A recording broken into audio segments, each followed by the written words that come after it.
guys, Ryan Fowler here with Teresa K. Another exciting episode of Inner Masculine Live here with Inner Feminine, Teresa Kuhn. Go ahead and introduce yourself. We have a great show today. Hi, we do. As always, I am Teresa Kuhn and happy to be here with you, Ryan Fowler. Teresa Kuhn, Inner Feminine, and we have a show every Friday, Teresa and I, because we want the masculine viewpoint and the feminine viewpoint because men and women are different and each brings something to the table. Today's topic is, so yesterday was really about treating yourself well, respecting yourself. Don't let others push you around. It's better to lose. For men, it's better to lose the girl than to lose self-respect. Well, today we're talking about the price of treating others poorly. We're going to go into why do people treat others poorly, what's going on internally. We're going to talk about projection a lot, what's going on there, hurt people, etc. And, there are very successful people in the world that treat other people very poorly. Is there a price to that? Can they really get away with it, or are there consequences? What's going on with that? So that's going to be what we're discussing today.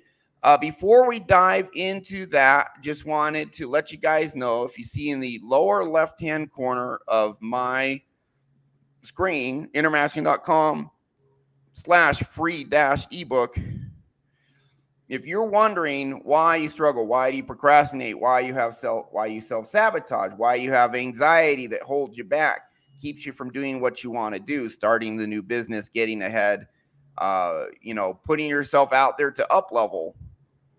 Why do you have that resistance? Well, this is going to tell you the overall fundamentals of how our subconscious mind works. Everyone's heard of our subconscious. Most of us know it is the most important thing that determines our behavior over anything by far. More important than anything else, bar none. This is the number one determinant of what your life is going to be like. It's number one. There's no contest. This is neuroscience. It's established. 95% of our behavior is determined by our subconscious mind. So if you want to understand what's going on, why you're not up leveling, why you're struck, or why you struggle in certain other ways, it could be anger, resentment, bitterness, rage over past injustices. Why can't you move on? Why can't you get that out of you? Maybe you feel unsafe. Maybe you feel not good enough. Maybe you really don't believe you can get what you want. You don't have that self-belief. Well, this is going to tell you why, and it's the first step to resolving this, up-leveling, move forward, and getting these things that you want and getting a good internal world. It's absolutely free. You just go to innermasculine.com/free-ebook. Put in your email. You get it. And also, at the end of this ebook, there is a way to book a 30-minute, no-cost, no-obligation consult with me if you have questions. You can get that no charge, no problem. Just get the ebook. It'll be at the end, and you can book that with me. So without further ado, Teresa, what do you think about today's topic? Do you have any initial thoughts before we dive into specifics? And I wasn't part of your presentation yesterday regarding should a man disrespect himself? Well, would you like me to give you a quick summary, Teresa? Yeah, give me the quick summary because I've got comments on that to start. So we played a clip by a guy, and this guy, Myron Gaines, some of his stuff I criticize, but other of his stuff is brilliant. And one of the things that men, probably starting about 15 years ago, has become an issue is women flaking on men. In other words, men, we approach the woman, we set up the date, we plan it all out, we reserve our night for that woman and us to go on a date, and then the woman flakes, ghosts, disappears. I would say it probably happens about 25% of the time. It depends. I know one guy gets flaked on 90% of the time. Well, he has some issues. It's partial. It's to a degree him, but every guy gets flaked on. Flaking is a sign of disrespect. Whether women like it or not, we don't care what they say. 25% flake rate is disrespectful. And so we play this clip by this gentleman saying how to handle this situation. And then we take it a step further, and I told the men, because what a lot of men end up doing is they tolerate the disrespect. They they try to people please. They try to, oh, it's okay if you don't treat me the way I should be treated. I'm going to put you on a pedestal and buy you flowers and do all this other stuff and tolerate poor behavior from these women. And so the whole point of the show is it is better to not tolerate that and keep, because if you allow that to happen, you are allowing a boundary violation. And if you allow that, you are actually disrespecting yourself. You're actually losing self-respect because you are allowing yourself to be taken advantage of. So it is better to enforce your boundaries and stand up for yourself than to tolerate bad behavior. It's better to lose the woman and stand up for yourself and keep your self-respect as a man than to tolerate bad behavior in order to keep the girl. And a lot of the times, if you tolerate bad behavior, the girl actually loses attraction anyways and then just leaves you. So that was the point of yesterday's show. And today's show is, hey, why should we treat others well? And what happens if we don't? Because we know that there's tyrants and dictators who treat people extremely poorly, and yet they stay in power. So is there any downside? Can someone really get away with and have no consequences for treating others poorly? And what's your take? So speaking to yesterday, and should a man put up with disrespect from a woman, or is his relationship to himself more important? And it all begins with the relationship to self. 100%. It absolutely is an inside job, and your inner world knows when you're not respecting yourself, and it's just going to be projected outside. And the more you tolerate disrespect, the more of it you're going to get, because really the core, you get what you allow. You get what you allow. And really, if you're allowing that in your outside world, it's about having that inner dialogue with yourself. Why aren't you respecting yourself? Why aren't you loving yourself? The number one relationship that we have is with ourselves. That's besides God or your spiritual world. That's separate. But the relationship, it's part of your spiritual world, though, your relationship with yourself. It absolutely is. It absolutely is part of your spiritual world. It's knowing that you are unique and loved and created for a purpose. And if you lose that connection, then the whole world is going to disrespect you. Your outside world is a direct reflection of your inside world. And there's a dynamic that goes on inside of us when we don't respect ourselves. And when we tolerate micro disrespects, I'm not talking about navigating the world as a Karen or setting boundaries all the time. There's absolute flexibility, right? In this conversation, but we know when we're being disrespected and somebody is pushing a boundary. Yep. And it is those micro tears, right, with ourselves that's going to show up in the world in a bigger way. Yeah, and one thing I mentioned yesterday is if I set a date with a woman and she flakes on me, that can actually happen and I feel neutral. I actually feel, you know what, I have a lot of work to do tonight, or here's this other thing I wanted, and I'm fine. But if I don't stand up for myself, meaning, oh, she flaked on me, let's just reschedule, like first date flake. I always feel bad if I allow myself to be disrespected. In other words, if someone disrespects me and it's just they disrespect, I mean, you can't prevent all disrespect, but if I don't take actions to stand up for myself when that happens, that's when I don't feel good. Now, that doesn't mean I don't like yell at these girls or whatever. I mean, sometimes a girl won't show up for the date, or she'll just go silent, or she'll come up with an excuse and I flat out never hear from her again. It's like, okay, whatever. I don't go out of my way to say, oh, you're a terrible person for standing me up. I'm just like, whatever. But you just don't tolerate it. But if I do tolerate it, I always feel bad. It always comes back to bite me one way or another. I mean, 100% of the time, if I then allow it to continue. Does that make sense? Absolutely, because you have that healthy connection with yourself, and you're not honoring yourself, right? Exactly. And so That you can't get around that pain. there's a dishonor. There's a feeling of unease when you have a healthy connection with yourself and you're not honoring yourself. You're not honoring your boundaries. And I love what you said about when somebody, for whatever reason, flakes out on you on a date, you're neutral about it because you understand. Yeah, I actually feel just fine. I really do. But when you clear trauma, that's what it's like. You're like, oh, well, they can't see my value. That just means they can't see it. That's their problem. That's their blindness. Exactly. Now, I'll just add one more thing. If you did feel bad, right? If you weren't feeling neutral, but you're feeling bad. I used to feel very bad getting flaked on. I'm sorry? I used to feel very bad getting flaked on. If you feel terrible. And that was an opportunity to dive into that part of you that is not healed.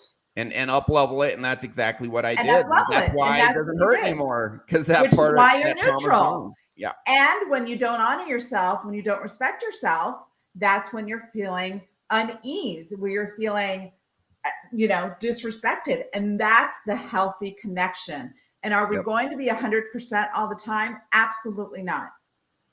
We're human. Yeah, we're not. None of us is perfect. Right. None of us is perfect. By and large, things are way better. And there are going to be some people that are going to trigger us more than others. And there's a lot that goes on. Where are you mentally, physically, psychically, spiritually? What's going on? Sometimes I know I'm more sensitive to rejection than other times.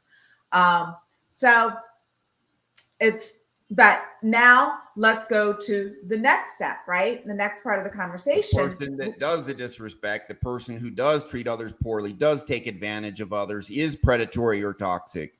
Yeah. So that's projection.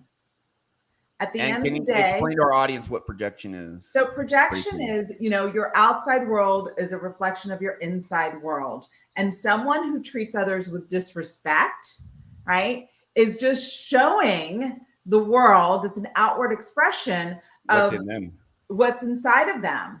And so when people are angry or they hate or they're disrespectful or they're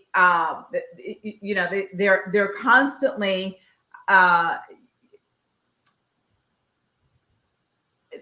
positioning their ego on other people, right? Mm-hmm. It's just a reflection of what's going on in their internal world. Yep. And does that excuse it? Absolutely not. And if you're around people like that, I'd question why you're permitting that toxic behavior around you. And to go to the question of why do those kind of people seem to be in power? Well, karma, at some point, it's going to get back at them. Yeah, I want to look at the example of Ray Kroc. Do you know who he is? Yes. So Ray Kroc found McDonald's as a 3-restaurant chain. And there's a really good movie on Ray Kroc, the founder of McDonald's, starring Michael Keaton. And I can't remember the name of the movie. Do you know what I'm talking about? I'm sure it'll come up. I do, and I can find it real quick. I could probably Google it real quick. But there's an interview of Ray Kroc at the end of the movie, and it's very telling, some of the things he says. The Founder is the name of the there you go. Movie. Because Ray Kroc was a scumbag. He was a very predatory. He was a ruthless businessman. And yet, you watch the movie The Founder, you'll see he's pretty ruthless. And yet, because of his ruthlessness, he established a multi-billion-dollar worldwide empire. And he was brilliant how he did it. It was tied to making money off of the real estate the McDonald's restaurants were built on, as well as, money from the franchise itself. But they made more money off the real estate that was leased to the McDonald's restaurateur, that they own that land. Anyways, there was this interview at the end where you actually hear Ray Kroc being interviewed, and he says it's not a dog eat dog world. It is a rat eat rat world. And so think about it. What is it like to be a person who thinks I'm a rat and everyone else is a rat and we all want to eat each other? What's his internal world like? He thinks Does he's that a sound rat. like a guy who's having fun? No. Does that He's sound in like a lot of guy who pain. thinks anyone loves him? He's in a lot of pain. Yeah, very cynical. His guard is always up because he's like, everyone's out to get me. And that's from his own mouth. That's his life. So incredibly Sadly. wealthy, but also a miserable human being. Yeah. And how interesting, McDonald's today, for some people, stands for really horrible food, right? Yeah. It's destroying so many people's health. So from a karmic perspective, very interesting. Yeah, this kind of toxic food empire, he was toxic. And what is McDonald's today? They serve toxic food, and it's a toxic work environment. A toxic man who founded an empire of toxic food. Right. Yeah. Interesting, for sure. I guess by your fruits ye shall know them, or it's so within, so without. He projected his toxicity onto the world by way of toxic food. Toxic food. That's what it became, right? Maybe it didn't start out that way. And, back then, I know that they didn't have the same chemicals and preservatives for their food that they do today. But today, absolutely, very, very toxic. Yeah. And so, from a values perspective, what one may look at that and say, but, look how incredibly brilliant he was, and look at what he created, and look how much money he had, and the empire he built, all of that. That's great. And he's dead. He couldn't take any of that with him. Yeah. And what a miserable life he must have lived if he believed internally he was a rat. It's a rat eat rat. He said it's not dog eat dog, it's rat eat rat. Rat eat rat. And it's so fascinating. If you want to know who someone is and what they think of themselves, you just have to listen, because they tell you who they are. Yeah. They tell you. And he told the world who he was. He considers himself a rat. Not a dog. There's a lot of love, between a human and a dog, right? There's a lot of great qualities about dogs. Yeah. A lot of people don't care for rats. And what is a rat? No one cares for rats. Right? So, very interesting. Yeah. Okay. So, another thing I kind of want to look at is, what about sociopaths, psychopaths, full-blown narcissists, MPD? It's all in the same family of personality disorders. And, as my audience knows, my mom has MPD.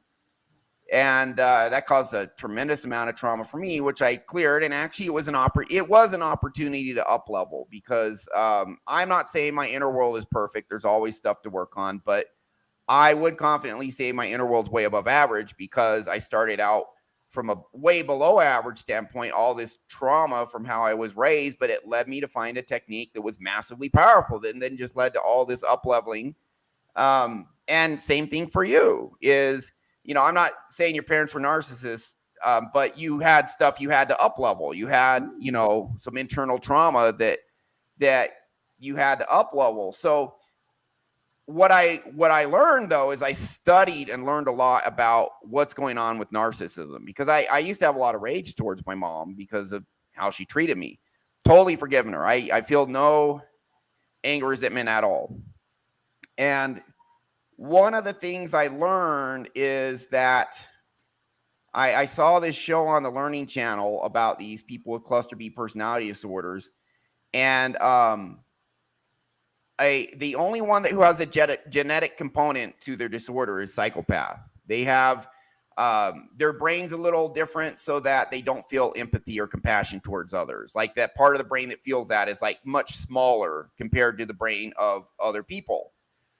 However, what this show noted is that if a psychopath is born in an emotionally healthy family, he may be kind of a dick, but otherwise he's pretty normal. every psychopath to really develop that personality disorder, along with every narcissist and sociopath, the one thing they all have in common is severe childhood abuse. And this, you can go into the DSM-5 or whatever you want to do. It's established. These personality disorders are very well researched, very well studied. The common thread is severe childhood abuse. For you to become one of these people who has this personality disorder. So I can go more into that, but what are your thoughts on that? That kind of, these terribly predatory people all have that common thread of being very severely abused as children. Does that surprise you? No, it does not surprise me. And I do want to say, I don't believe anyone gets through childhood unscathed. True. I don't 100%. Believe anyone gets through life unscathed, right? But there are degrees. There are absolute extremely degrees. Severe abuse, and then there's, oh, my childhood was mostly healthy, you know. Right. Because remember, as a baby, when we're born, right, it's either about, authentic expression of the soul of the human, right, the baby, or survival in attachment. Mm-hmm. And so just the trauma of being separated from our authentic self in order to survive, because we figure out as babies, I need to make a connection with the people taking care of me, and I need to get them to want me and love me so that they will take care of me and not abandon me. That's actually part of our psyche as children. That's part of our psyche. So that separation from self, right there from our authentic self, I believe is a form of psychic trauma, right? Okay. And it's coming back to ourselves, and that's our work in life, is to come back to our authentic self, to figure that out. Yeah. And to make the connection with ourselves, because as adults, we no longer have to be dependent on somebody else for our survival, right? Yeah. But that the first 6-7 years of our lives, I think that's the first trauma. And most parents, if not all parents, they don't parent consciously 100% of the time. Well, and they're all imperfect people, which means to some degree they're imperfect parents. They're imperfect parents. Some are much better than others, but. And you add to that the special child who genetically has an issue in terms of, like you said, the psychopath has a smaller part of their brain that is not fully developed. The compassion part that generates compassion and empathy. Compassion, empathy, right? Well, they're even more triggered for survival, and it's about their survival. They don't care about anyone else. Yeah. And so, of course, it's a terrible environment. And, can we have compassion for these people? Absolutely. And they have to be responsible for their lives and their actions at the end of the day. So I'm all about consequences. And, sometimes those consequences can smack somebody in the face and say, you know what? I better change. Yeah. I'm not going to have what I want. The thing about, let's say, people who are bullies, let's say people who are narcissistic or sociopath, psychopath, to a great degree, at least for several years, for many years, to a great degree, their behavior works for them. And that's why they do it sociopathy, narcissism, psychopathy, it all develops in childhood. By age 12 to 14, your personality is set in stone. So these people adopt these traits of being a bully, et cetera, before they even really fully understand the consequences of their actions. Yeah. And it works for them to a point. There's a payoff to them behaving that way. But I'm going to go a little bit into narcissistic personality disorder, which also NPD is not far from sociopathy. It's not far from it. There are some differences, but there's a lot of overlap in the behavior. And the thing about sociopaths, for example, they shut down all their emotions except for anger, because anger is empowering. So anger is good. They'll keep that. Everything else is at least partially shut down. They actually feel feelings at a shallower level And so what happens is they end up bored because their emotions are greatly shut down. They end up being bored, not feeling as much. And so they actually then engage in high risk behaviors in order to feel something. And then they start doing, they also, because of their childhood abuse, become very predatory. Narcissists well, there's a lot of overlap. It's on a spectrum, but narcissist compassion and empathy is 0 or close to 0. Anyways, because my mom was MPD, I studied this and I found out, number one, well, okay, my mom, severe childhood abuse. She had to do what she had to do to survive. By the time her personality was more or less set in stone, she was only like 12. So she doesn't even understand fully the ramifications of her coping mechanism.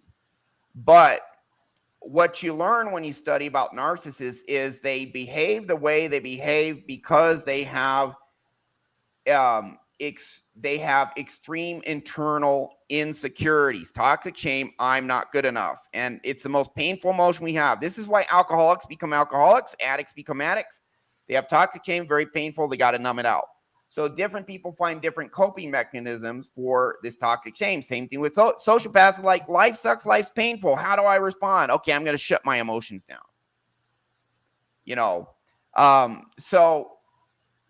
What narcissists do is they have who they feel they really are inside, what they feel terrible about.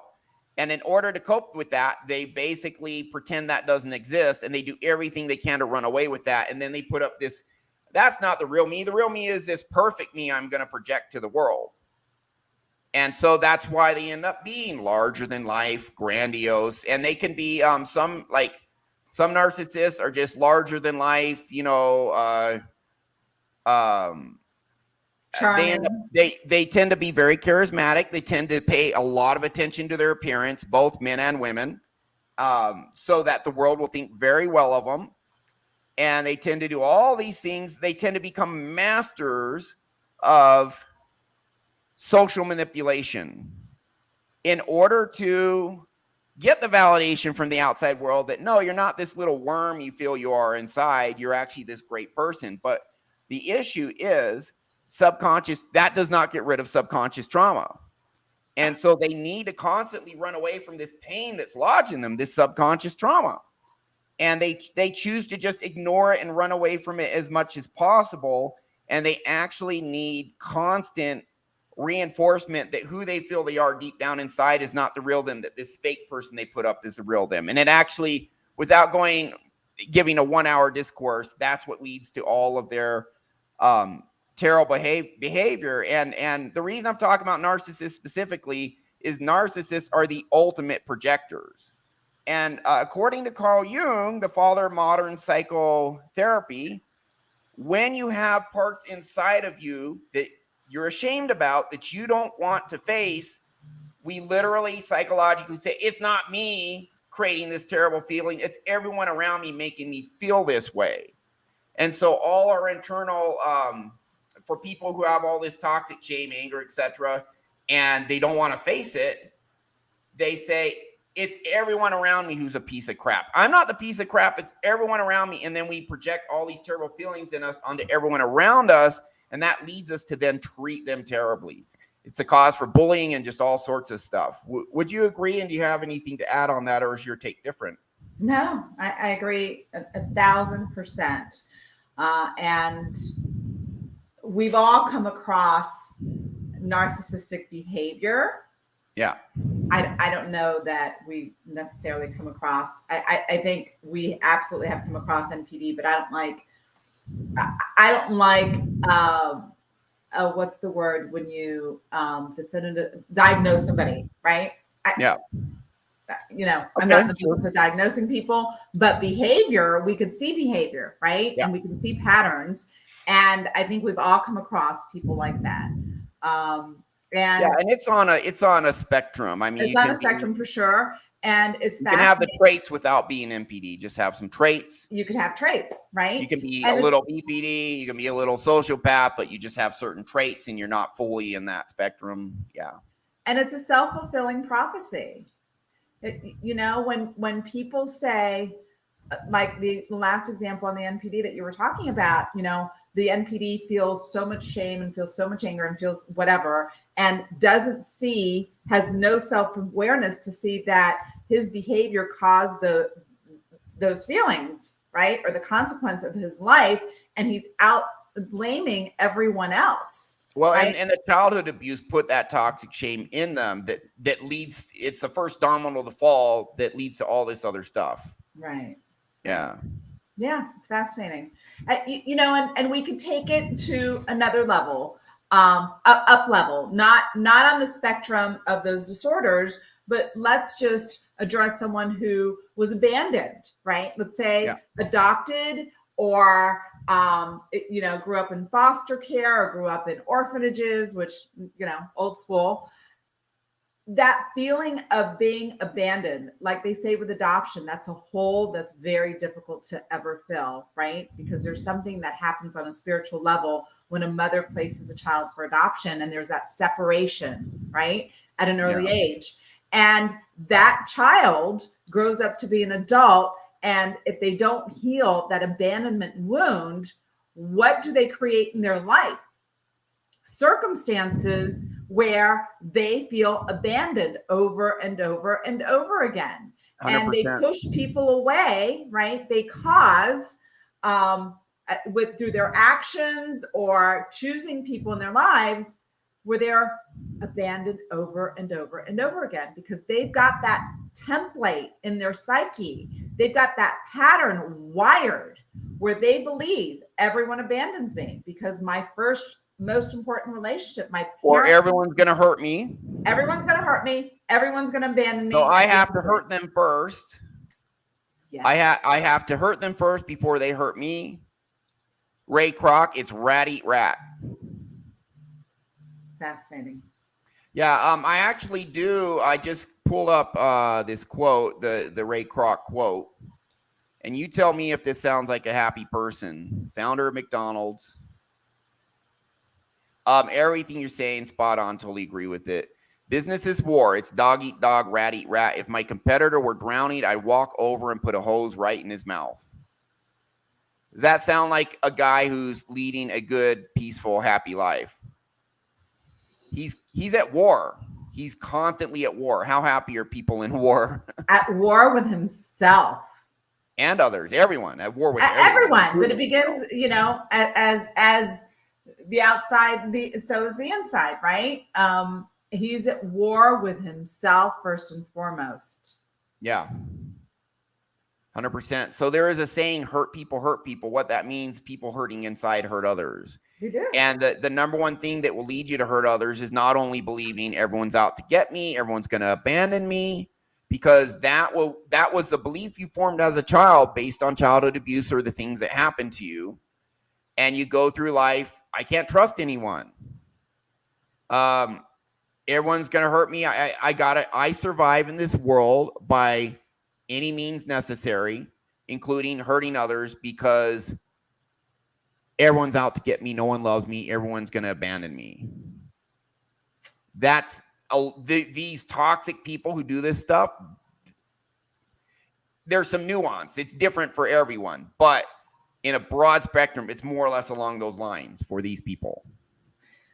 So let's talk about for a moment how your program could help someone who's on the spectrum or has these patterns, let's say of abandonment or hurting people. Yeah. Give us an idea of the program. So, I do one-on-one sessions, and it's very interesting because, my self-hypnosis program is finally complete. It's on teachable.com. I'll put a link in the description. I'm actually giving a special offer to all former clients today. I'm sending out an email blast later today. But I do, up to this point, I focus more on one-on-one sessions, although I've done a lot of group training and I've taught people my self-hypnosis. I know it works because I've done it for the self-hypnosis stuff, taught hundreds of people that. But I focus up to this point, have focused more on one-on-one sessions. Now, again, I'm not a licensed psychiatrist, psychologist, or any type of medical professional at all whatsoever. When people come to me, I work on their self-belief. I teach people to unconditionally love themselves, believe in their ability and value, and let go of anything that doesn't serve them. So if you come to me and you say, I have borderline personality disorder, please fix it. It's like, I'm not a medical professional. But incidentally, people who are suffering come to me, and by working on their self-belief, or, teaching them to unconditionally love themselves, a lot of them get cured. I mean, it's just an observation. Now the thing about sociopath narcissist is, again, it is a spectrum. I have had people come to me with narcissistic traits who I've gotten substantially better. A full-blown narcissist or sociopath, they have less than zero interest in healing. One thing about a narcissist is, in order to heal yourself, you have to go inside and see what's really there in order to heal it. And someone who's full-blown NPD, their entire personality is crafted around avoid going inside and looking at it. And this is what leads to projection. You have stuff in you don't want to face. You're going to project it on the world and say, I have this feeling. What do I do with it? I'm going to assign blame to everyone around me, not to myself, because I can't face myself. So if you have a full-blown disorder along these lines, it's, hey, Brent Caldwell. Brent, a good friend of mine, and he took professional hypnotherapist training. And I did an interview where I did 3 sessions. He went from unemployed to 6-figure income. He's now investing in real estate properties, has a very sweet girlfriend, totally changed his life around. Now he's a hypnotherapist. Anyways, as a side thing, he wants to go full time, but he's not quite there yet. So hi to Brent. Thanks for the shout out. So some of these people will just never want to fix themselves, and we can't fix them. But if you are willing to go inside, look at your internal world, look at the pain that's there, and clear it out, it changes everything. And you've done this for yourself.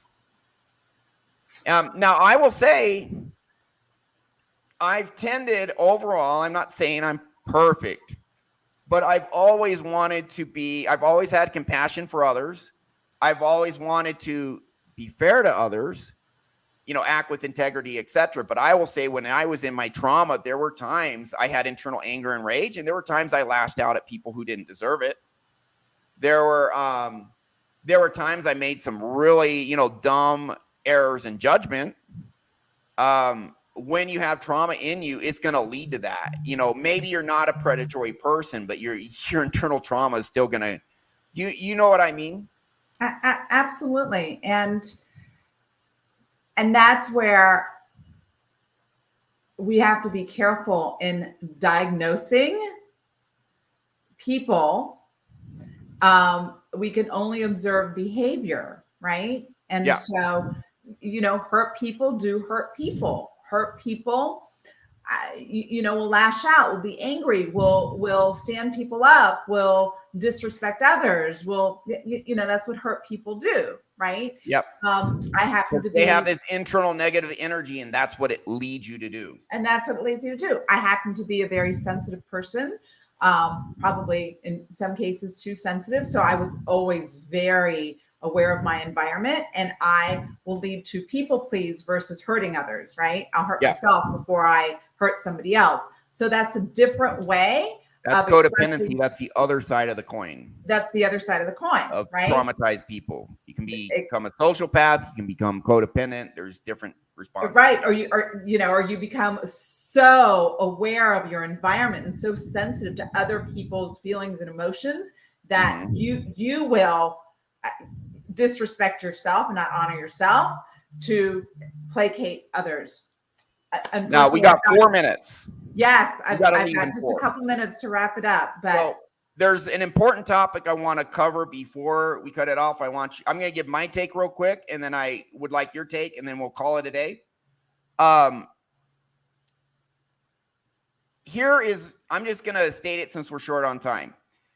people are wanting, what about, because guys are like, it looks like all the assholes get all the hot girls. What the hell? It looks like they're getting rewarded. And then all the most attractive girls treat men like crap, and they still get all these men chasing after them.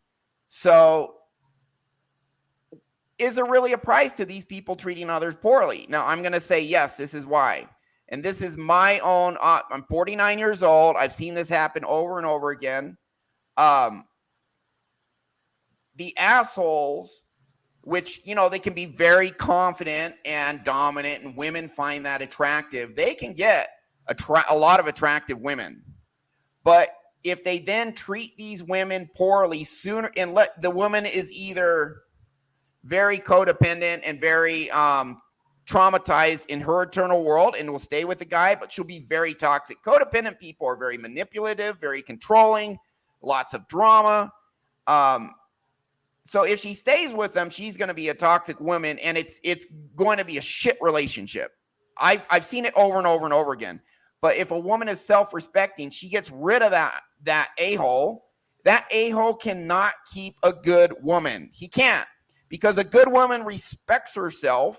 And after a while, she's like, well, I was attracted to this guy at first. He had all these, a strong man, confident, all these traits. But man, he treats me terrible. So to hell with him, and they bail. Sooner or later, that a-hole, if he ends up with anyone, ends up with a toxic person, treats him just as bad as he treats her. And they have these horrible relationships. I've seen that. Now, a woman who is disrespectful to men, if she meets not only a strong guy who has a lot of attractive traits, but also a guy who would treat her well, treat her decent, treat her with respect, guess what? He respects himself. And after a while, he's going to say, wow, this girl is gorgeous, but man, she treats me terrible. He bails. She's either going to end up with a low-value guy she's very unhappy with, or she's going to end up alone with some cats. That's ultimately what happens to these toxic people. Agree or disagree? What's your take? And then we'll call it a day. That brilliant synopsis of unhealthy people. I had a bully who was a roommate. Guess what? He eventually self-deleted, by the way. But that's another story for another day. That's what happened to bullies.